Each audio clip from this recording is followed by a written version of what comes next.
So hi, Hi. we're here at the 14th Internet Identity Internet Identity Workshop (IIW) in Mountain View, California, in the Computer History Museum. Yes. And here with Jennifer Cobb.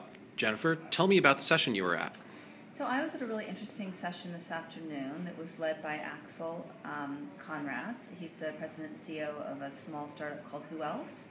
And what he's trying to do is put systems in place to enable small farmers, small landholders in this case in Sri Lanka. So he's looking in sort of developing Asia, but this particular case was in Sri Lanka, to enable them to sort of broadcast what they have to sell. So I have some rice to sell, or I have some mung beans to sell, or whatever, and that have that broadcast be matched with a buyer so that they can have a relationship, a direct sales relationship.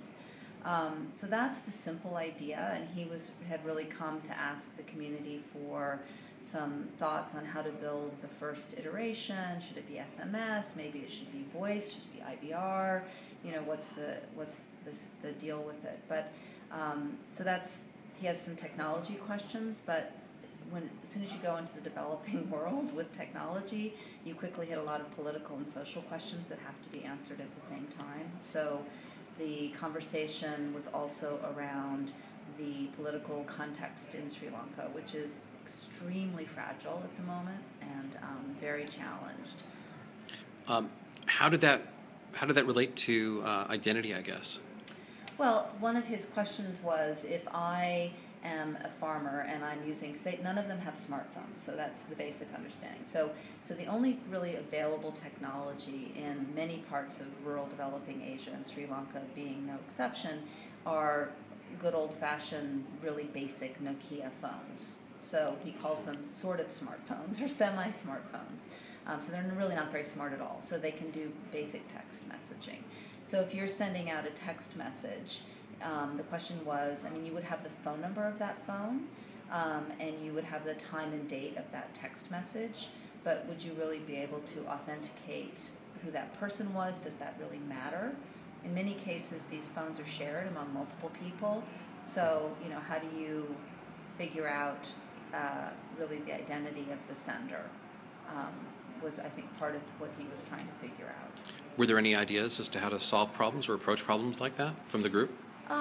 Yeah, I think, people did question whether it was important for them to, how much did he really need to validate who the actual person was. It was probably more important to validate whether the amount of goods the person had to sell or the price was a legitimate, price maybe, or maybe just being able to validate the phone number, because then you'd have the billing association with, whoever sort of owned the phone might be enough.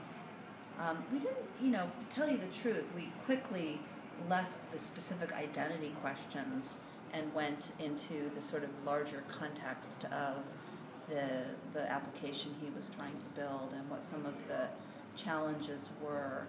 For example? Well, for example, there was someone else in the group who'd been trying to do something similar in India, and his experience in India was that that most tenant farmers have a middleman who sits between them and the wholesaler in the city, and that middleman has been kind of almost like, I don't know, an organized crime, almost like a mafia guy who's owned that relationship for many generations. And if you disintermediate that person because of a nice simple technology, that could actually be a safety issue for the farmer and his family, because that middleman is used to getting his cut of that sale. So going around me could actually be bad for your... Could be bad for your health. Okay. And so that's an issue. Another issue that I was aware of from some previous work was that the political window in Sri Lanka right now is very, very small, meaning that it's a very, very repressive government. And so the government is going to shut down any technology that does anything other than the most simple kinds of communication that are specifically targeted towards economic development.